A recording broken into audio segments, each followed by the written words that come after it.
The chairs were white, ribboned, and perfectly aligned like everything else that day. Except for those two. Empty. Glaring. Like placeholders for an apology that never came. You okay? Lena whispered as she adjusted the hem of my dress, her eyes flicking toward the front row. I'm fine. My voice was even. Trained. The lie tasted like steel in my mouth. Elliot stood beneath the arch, calm as ever, fingers clasped. He smiled when he saw me walking down the aisle, but his eyes glanced to the chairs too. He didn't ask. He never did. He just knew. Later, under the tent, after the clinking glasses and forced congratulations, Lena pulled me behind the catering table and handed me a glass of whiskey, to the bride who didn't flinch once today. I took it. Thanks. She paused. Still nothing from them? No. I watched the condensation slide down the glass. No text. No call. Not even a mailed card. Unbelievable. Not really. Lena's voice dropped. You told them the date, right? I looked at her. Yes. I told them twice. She leaned against the table. Karen always liked control more than people. And Walter goes where she goes. I tipped the whiskey back. It hit clean. They missed their daughter's wedding. I nodded once. Deliberately. Elliot found me near the garden. Lights after the cake was cut. Guests had thinned. Distant laughter, the hush of string music. He slipped his arm around me. Everyone's saying we should do a honeymoon in Florence, he said softly. I can't believe you told people we were open to suggestions. He smiled. They cornered me. I glanced toward the dance floor. They asked about my parents. I know. What did you say? I said they couldn't make it. I looked at him. You lied. I covered. Back inside, Lena waved me over again. You need to eat something. I'm fine. You've had cake and whiskey. Classic bride diet. She didn't laugh. Do you want me to call them? I will. I'll tell them what a colossal mistake. No, why? Not? Because they already know. Elliot and I escaped to the upstairs room above the barn. It was quiet, lit by a single antique lamp. I peeled off the dress and pulled on one of his shirts. He watched me from the bed. Want to talk about it? He asked. No, he waited. Okay. I sat at the vanity, pulling pins from my hair. I gave them every chance. I know. I even softened it. Told them it was going to be small. That it wouldn't be religious. I remember. They made it clear. Elliot was silent. They made it clear I wasn't the daughter they wanted. I think today was just their final answer. He got up, wrapped a blanket around my shoulders, and knelt beside me. You're not alone. I know. They missed something they can't ever get back. I met his eyes. So did I. The next morning, Lena slid a folded napkin across the table during brunch. I opened it. A drawing of two chairs with a big black X over them. Below it, she'd written, "Fuck M." You were radiant. I laughed. Not a real laugh, but something close. She grinned. I thought about taking the chairs away before the ceremony, she said. I'm glad you didn't. Why? Because now they're burned into memory. Like a monument to their choice. Lena's smile faded. I hate that. You're used to this. I shrugged. I don't hate it anymore. I just don't expect better. You deserve better. Elliot stepped beside us, coffee in hand. She has better. Lena looked at me. She does. Later that night, after the guests had gone and the furniture was being packed away, I walked back to the ceremony space. The chairs were still there. Still empty. I stood in front of them. Said nothing. Thought nothing. Just watched them. Like witnesses. Like ghosts. Elliot's voice was behind me. Want me to throw them in the dumpster? I turned slightly. No, why? Not. They already served their purpose. He waited. Closure? No. Reminder. He nodded. You don't have to forget. I won't. He stepped closer. But we move forward, right? I took his hand. We already did. The morning after the wedding, my phone was blank. No missed calls. No texts. Nothing from either of them. That silence told me everything I'd refused to hear for years. I poured coffee and sat at the kitchen table, scrolling through the leftover congratulations. Lena's voice memo. Elliot's aunt with the bad connection. Strangers who cared more than they did. 9:14 a.m. I dialed anyway. Just to see. Hello? My mother's voice. Brisk. Not surprised. Hi, I said. Pause. Well, she said. I suppose it's done now. It is. We didn't hear from you. I figured you'd call. She sniffed. It wasn't our place to interrupt. You made it clear we weren't needed. I invited you. Karen sighed like I'd asked her to dig her own grave. It wasn't the kind of wedding we'd envisioned for you. Envisioned for me or for you? She didn't answer. I wore a dress you'd have approved of, I said. We played a Vivaldi piece for the entrance. There were roses. You could have come. Well, I'm glad it went smoothly. You're not going to ask how it was? I'm sure it was pleasant. I stared at the floor. You really couldn't pick up the phone yesterday? We assumed you'd be busy. And today? We're having brunch with the church board. That night, I sat with Elliot on the couch. He'd made popcorn. I hadn't touched it. They didn't call, he asked. No, do you want me to say something? I shook my head that he muted the TV. Can I ask something? Yes. Was it always like this? No. It was worse when I tried. When I was 13, I won a writing contest. Statewide. I told my mother, breathless, holding the certificate. She looked at it like it was a permission slip. Don't let it distract you from your actual studies, she said. Walter had smiled from behind his newspaper. Good job, sweetheart. Karen glanced at him. She'll get a big head. At 17, I applied to an out-of-state university without telling them. When the acceptance letter came, Karen folded it slowly. You're not going. I've already accepted. You'll undo it. Walter had rubbed his temple. Maybe. We can compromise. Karen ignored him. You're not ready to live that far alone. I think I am. You think a lot of things lately. At 21, I brought Elliot home for dinner. He was clean-shaven, in a pressed shirt, with a bottle of Merlot and fresh tulips for my mother. Is he Catholic? She asked when he stepped outside to take a call. No, well. That's all you have to say? I just hope he knows what he's getting into. After I graduated, I took a job in the city. Paid well. Prestigious firm. I called to tell them, corporate. Law? She'd asked, strategic consulting. Still chasing nonsense. Walter had murmured something about parking validation. I don't think he knew what I did then. I doubt he does now, sitting across from Elliot, I said, I don't know. When I stopped trying. I think they stopped first. I think I just got quiet. He leaned in. That's not the same as giving up. No, I said. But it is how people disappear from each other. The next morning, my father called. Hi, he said. It's Dad. I know. I just wanted to check in. See how you're feeling. You're 2 days late. I know. Silence. I wanted to come, he said. Why didn't you?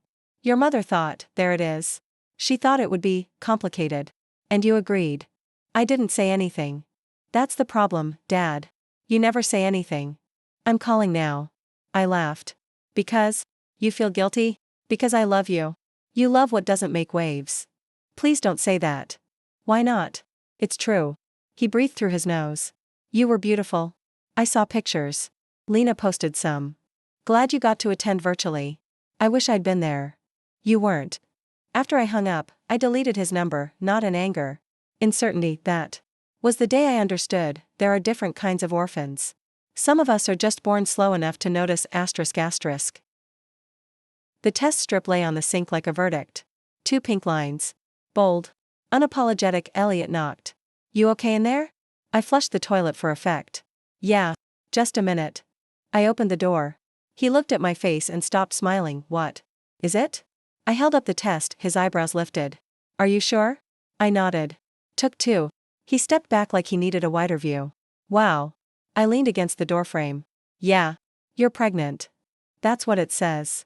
Elliot blinked, then laughed under his breath. Okay. We're doing this. I didn't say anything. He noticed. You're not happy? I'm not unhappy. Okay. So, what are you? Calm, he echoed. Yes. He tilted his head. Is that bad? No, he reached for my hand. Do you want this? I think I do. But I'm not telling them. Elliot's eyes narrowed. Your parents? Yeah. He was quiet. At all? No, even after? No, Elliot exhaled. You don't want to tell your mom she's going to be a grandmother? I shook my head. She won't be one. Come on. No, I stepped past him into the bedroom. This is the part where I get to choose. He followed. Choose what? Boundaries. Distance. Silence. Elliot sat on the edge of the bed. Is this about the wedding? It's about everything before the wedding. The wedding was just confirmation. He nodded slowly. Okay. I don't want to have this child in the shadow of them. I get that. I want clean air. You'll have it. We sat in silence for a moment. Will you tell Lena? He asked. Yes. Anyone else? Eventually. But not them. No, okay. I looked at him. Are you mad? No, are you sure? Yes. He looked at the ceiling. I grew up thinking grandparents were supposed to be magical. I didn't. He smiled. Fair. I don't want our kid to unlearn love. Elliot reached over and touched my knee. You think they'd poison it? Not on purpose. But they would. Later that night, he found me in the kitchen. You hungry? He asked. No, want to talk more? No, he nodded. What do we do next? I opened the freezer, pulled out a pack of peas, and pressed it to my forehead. First, I said, we buy prenatal vitamins. And then? We find a good doctor. And after that? I looked at him. We build something they'll never touch. He held my gaze. That's the plan? That's the promise. Elliot stepped closer. You'll be a brilliant mother. I closed my eyes. As long as I'm not her. You're not. He took the peas from my hand, kissed my temple, and said, let's begin. It was raining hard, the kind that drums against the windows like it wants in. I was reorganizing the filing cabinet when I found it, an off-white folder wedged between our tax returns and an old mortgage pre-approval. My mother's handwriting on the tab, personal, KMI sat on the floor and opened it, letters. Dozens. Some loose, some in envelopes. One was labeled with my name. Elliot came in with tea. What's that? Something she left here years ago. He crouched. You okay? I handed him the stack. Read the one on top. He unfolded it slowly. Dear Claire, he read. I'm writing this because I'm afraid you'll never understand my choices unless I put them in writing. He looked at me.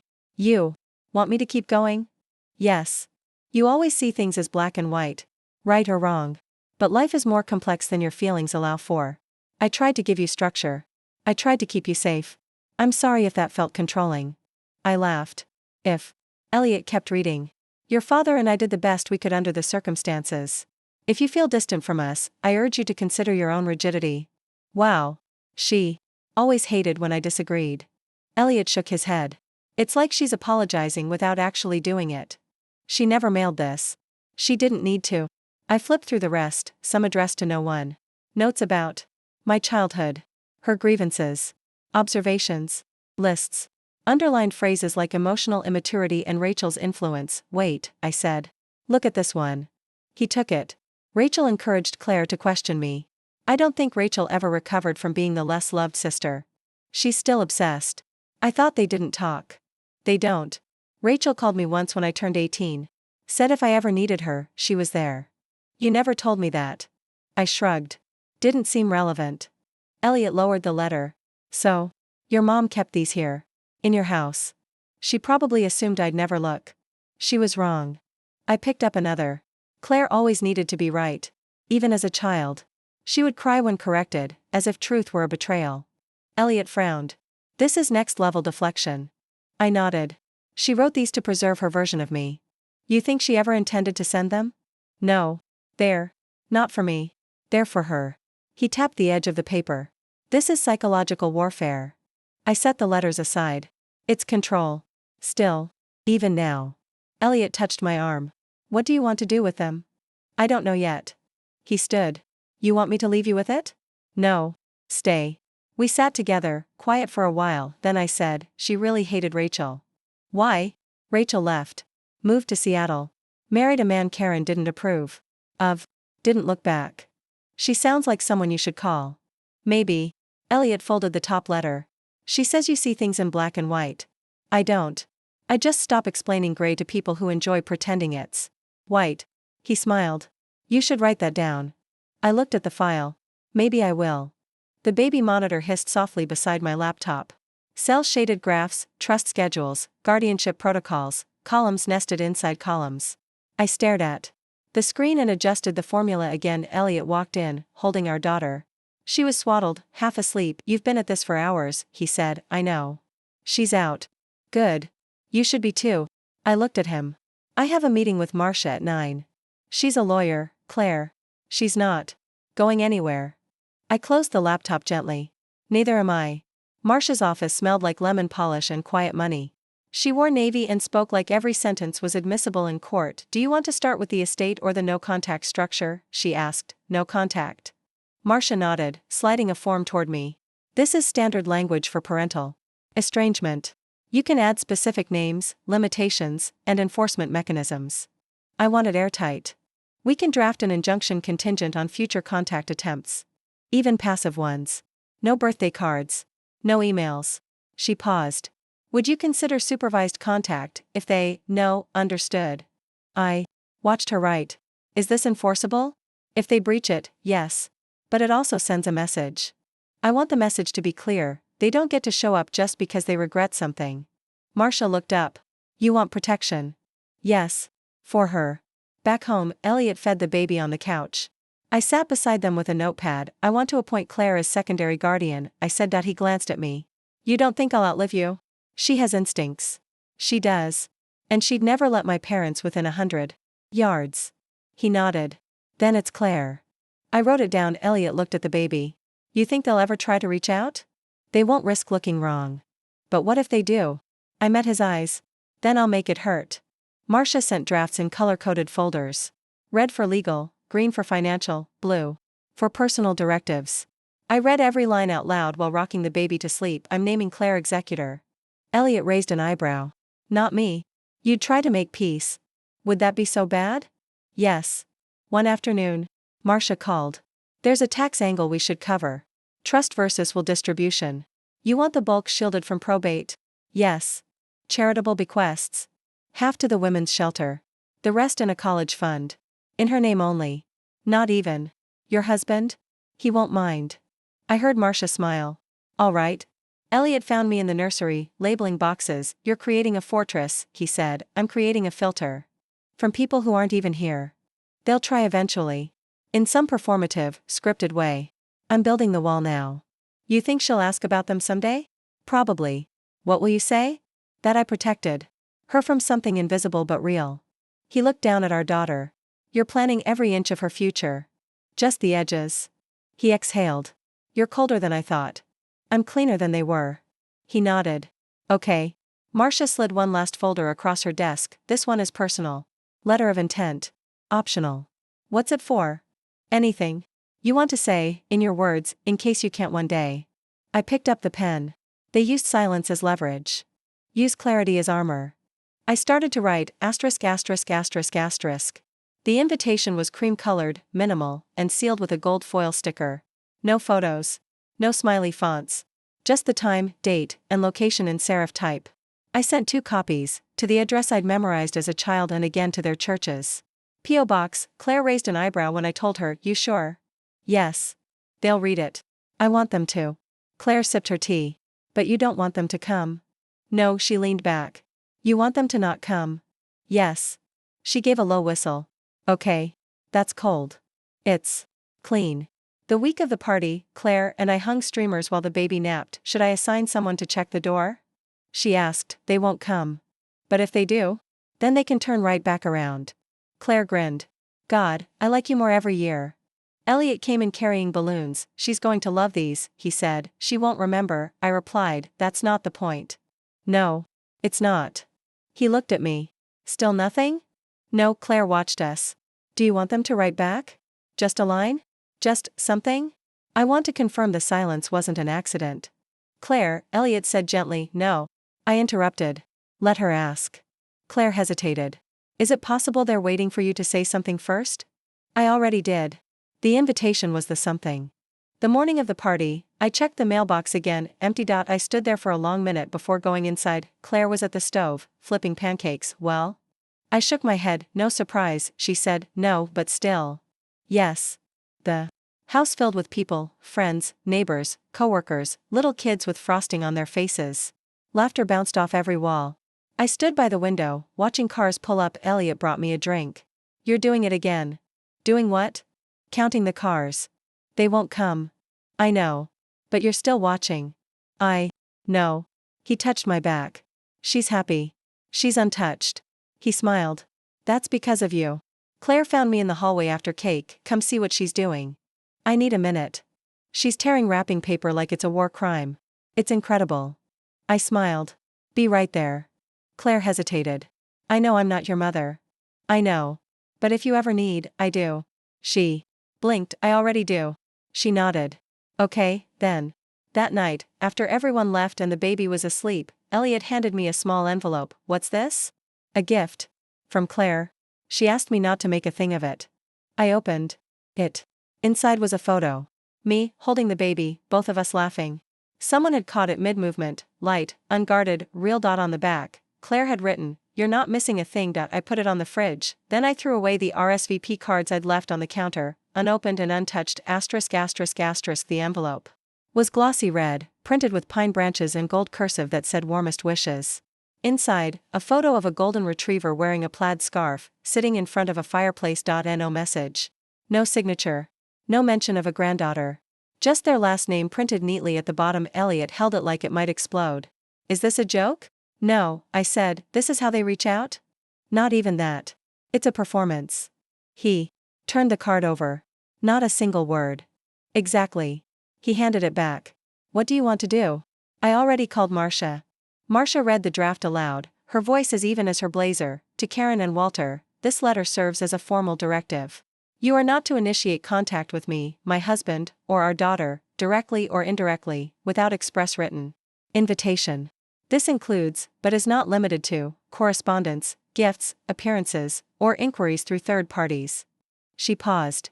Would you like to add language about future offspring? Just write, any future children. Cover it now. She nodded. Any future children, added. Elliot crossed his arms. Is this going to hold up? It's not a restraining order.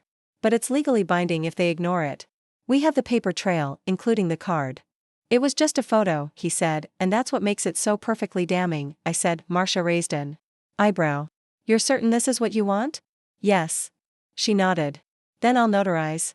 And you'll send it certified.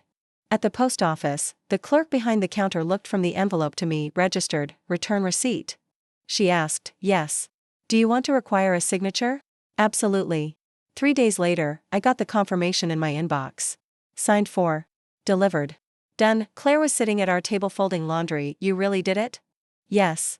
She whistled. Merry Christmas. Elliot looked up from the baby's toy box. They haven't responded. They won't, I said. Claire nodded. But they'll remember it. They should. 2 weeks passed. Then the phone rang, unknown number. Local code. I picked up. Claire. His voice was softer than I remembered. Dad. I got your letter. I know. It hurt. Did it? Yes.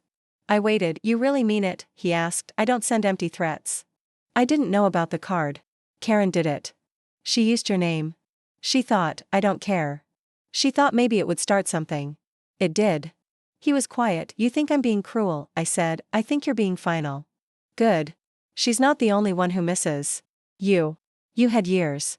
I didn't think it would come to this. That's what happens when you assume silence buys you time.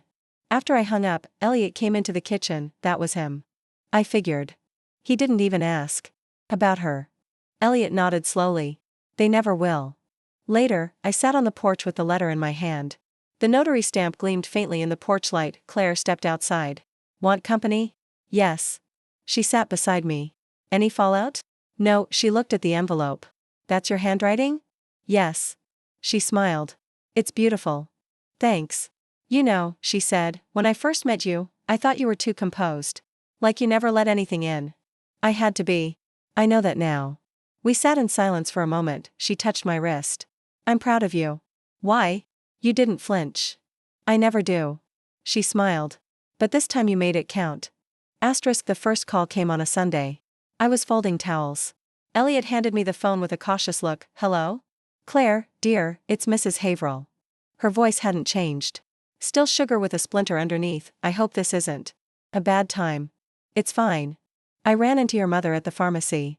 I waited. She seemed thinner. I wouldn't know. She mentioned she hasn't seen your little one. That surprised me. She hasn't. Oh. Silence. I just thought, she continued, maybe there'd been some kind of misunderstanding. There wasn't. Well, she said softly, families are complicated.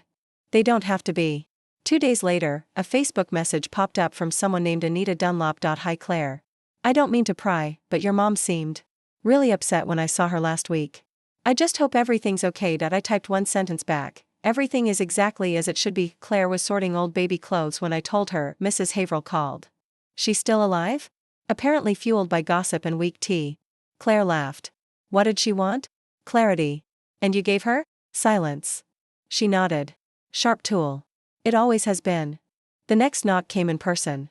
I opened the door to find Roger Delaney, my father's old coworker. Claire. Sorry to drop in. Something wrong? No. Just thought I'd say hello. You've never done that before. He smiled awkwardly. Well, times change. Do they? He shifted. I heard some things. Thought maybe I could be helpful. You can't. He cleared his throat. Your parents are not welcome here. He blinked. That's clear. Good. Roger rubbed the back of his neck. You always were your own woman. I had to be. He gave me a half nod and walked back to his car. That evening, Elliot set his phone down with a sigh. What now? I asked. Lena says the church choir is buzzing. About me? About your parents? About the letter? About the card? Of course. She asked if she should say something. No, you sure? Yes. Elliot studied me. You're not angry. No, you're not surprised. No, you're satisfied. I looked at him. They needed people to think I was ungrateful, difficult, cold. And now? Now people are wondering why I'd walk away from such devoted parents. And you won't explain? No, he nodded. That's power. On Friday, a handwritten note arrived in a floral envelope. No return address. Just a short line in curling script. We all make mistakes. But children should forgive. I didn't respond. I just burned it in the sink. Asterisk asterisk asterisk asterisk. The spoon clattered to the floor. I don't want yogurt, she said, arms crossed, lip trembling. Okay, I said. What do you want? She blinked. Toast. Done. Elliot watched from the doorway. That's it? Yes. No. Lecture? Nope. She didn't say please. She's two. He raised both eyebrows. You're terrifying in your restraint. Later, he sat beside me on the porch while she napped inside. I don't know how you do it, he said. Do what? Stay so calm. I remember what it's like to be made small for having feelings. He nodded. Still. You're changing. Something. I have to. He leaned his head against mine. You're different now. I'm undoing them. Claire brought over finger paints and a tarp. You know this is going to end in disaster, Elliot said, eyeing the blue-streaked baby hands. Good, I said. Claire grinned. That's the point. 10 minutes in, paint covered the floor. The child, and Claire's left cheek, she dipped her whole elbow. Claire said, she's an innovator, I said. Claire looked at me. You're smiling. I am. She lowered her voice. You're not afraid she'll turn into them? No, why not? Because I won't. That night, I rocked her in the dark. Story, she mumbled. Okay. I told her one about a bird who built her nest far from the forest she came from. Why?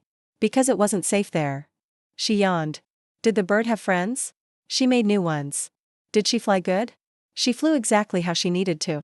Elliot lay awake beside me. You didn't flinch when she threw the blocks. No, my mom would have lost it. I know. He turned to face me. Sometimes I feel like she's your second chance. She's my first. Claire stayed over the next weekend. She's got opinions, she said, watching the baby carefully sort puzzle pieces by color. She's allowed. She told me I was too loud. She was right. Claire snorted. I love her. I know. She leaned in. She's lucky. I looked at her. I am too. Later, I found Claire outside, sipping wine on the steps. She's asleep. I said, she's magic. I sat beside her. You really rewrote it, she said. Not all of it. You did enough. Ask me what I feel now. Claire looked at me. What? Ask. She set down the glass. What do you feel now? I exhaled. Peace. She smiled. That's rare. I earned it. Yes, she said. You did. The folder was still sealed, just as I'd left it. Yellowing edges. My mother's. Handwriting across the front. Personal. Claire watched me slide it into a canvas tote. You're sure? She asked. Yes. No last peek. I don't need one. Claire nodded. Want me to drive? No. I want to do this alone. The receptionist at the shelter looked up from her desk. Can I help you? I have something for the archive. Donation? Yes. She stood. Follow me. We walked down a narrow hallway lined with framed photos, survivors, volunteers, children holding balloons. Right in here, she said, unlocking a door. I stepped into the room. Filing cabinets. Acid-free boxes. Clean order. Anything you'd like to note about the contents? No, I said. But it should be marked as closed. No public access. She nodded. We have a procedure for that. I handed her the folder. She held it gently. You don't want to keep a copy? No, okay. Then I'll log it and seal the record. I watched her carry it to the back table, label it, and slide it into a bin. She turned. Can I ask what made you decide to give it here? I have a daughter, I said. She waited, and she'll never read those letters. But someone else might need to know they're not alone. The woman smiled. That's the best kind of donation. Later that night, I stood at the sink, rinsing strawberries. Elliot came up behind me. You okay? Yes. He kissed the top of my head. Was it hard? No, he took a berry from the colander. What did you write on the label? Nothing. He chewed. No name? No. He looked at me. You let it go. I turned off the water. I gave it back. She sat cross-legged on the rug, sorting crayons by color. Her hair was tied in a lopsided ponytail, her own handiwork. Mom? Yes? Why don't I have other grandparents? I looked up from the laundry basket. You do. But they don't visit. She frowned. Do they live really far away? No, so, are they sick? No, then why? I sat on the floor across from her. Because some people choose not to love well. She blinked. Like, they don't know how. Maybe. Or maybe they do, but they just don't try. She picked up a red crayon. That's sad. Yes. For me? No, I said. For them. She looked at me for a long moment. Oh. Silence stretched. Then she crawled into my lap and wrapped her arms around my waist. I love you very well, she said that. I held her tight. You really do. That night, as I tucked her in, she asked, did they ever meet me? No, not even once? No, she thought for a second. If they met me, would they like me? Yes. But that's not the point. What is? You should never have to earn love. She nodded slowly, as if filing that away. The next day, she drew a picture. A stick figure with curly hair and a crown, standing on a hill. That's you, she said, handing it to me. Why am I wearing a crown? Because you're strong. I kissed the top of her head. So are you. She beamed. Did someone not tell them I'm really good at hopscotch? Probably not. Too bad. Yeah, I said. Too bad for them. Later, I told Elliot. She asked. How'd it go? She accepted it in 5 seconds. He smiled. Of course she did. She said it was sad. But not for her. She's right. I nodded. She gave me closure. He raised an eyebrow. After everything? Her name is enough. The lake was still, brushed with pale morning light. Mist hovered above the surface like breath not yet exhaled. She stood beside me, clutching a flat rock. Watch this one, she said. I'm watching. She stepped forward and flung it. It skipped once. Twice. Sank. 3 skips, she grinned, getting better. I'm going to beat my record. What's the record? 6. Uncle Elliot saw it. He's not your uncle. He said I could call him that. I smiled. Then 6 it is. She bent to pick another stone, small fingers swift and sure. Do you think the fish get scared when we do this? She asked. I think they understand. Fish are smart. Yes. We walked the shoreline, her rubber boots splashing just enough to break the quiet. She hummed to herself, a tune with no name. Why do you like this place? She asked. It's quiet. Why is that good? It gives things room to breathe. Like fish? Like thoughts. She nodded like she'd known that all along. She stopped suddenly. Can I ask something? Always. Were you scared to be a mom? I paused. Yes. But you did it anyway. I did. Why? Because I wanted to give someone the kind of love I never got. She looked up at me. That's brave. It's necessary. She nodded. I think I'll be good at it too. You already are. You mother your stuffed animals like a pro. She smiled, then reached for my hand. We sat on the old bench near the dock. She leaned into me, hair damp from the lake air. Do you remember your mom? She asked. Yes. What was she like? I was quiet. She waited. She was cold, beautiful, distant. Did she love you? I think she tried. But she didn't know how. Oh. She rested her head on my arm. I'm glad you do. Me too. She looked up. Do you miss her? No, not even a little. No, she didn't ask again. Elliot called that afternoon. How's the lake? He asked. Still. She skipping rocks? Obsessively. He laughed. You okay? Yes. You sound different. I am. He was quiet a moment. I like this version of you. She took a long time to arrive. She was worth waiting for. At dinner, she asked if she could pour her own juice. I handed her the pitcher. She spilled a little, then looked up, waiting. It's fine, I said. You're not mad? No, why not? Because mistakes aren't punishable. She smiled. That's a good rule. I think so too. Later, as we watched the sun lower behind the trees, she asked, do you think I'll be strong like you? You already are. How do you know? Because you ask good questions. And you listen. She nodded slowly. And because I don't throw stones at ducks? Exactly. She laughed, sharp and free. After she went to bed, I stood at the dock, the last of the day wrapped around me like a soft coat. The water lapped gently, consistent. Honest, Claire had called the day before. You staying long? She'd asked, maybe forever. That sounds final. It sounds true. Well, she said, you earned peace. I didn't answer then. But I felt it now. I in the morning, she woke early and climbed into bed beside me. I had a dream. She whispered, tell me. We were here. But it was snowing. And there was a deer. And we had cocoa and read books and everything was warm. That's a perfect dream. She yawned. Do dreams come true? Sometimes. I think. This one will. Why? Because you built it already. I pulled her close. Yes, I said. I did.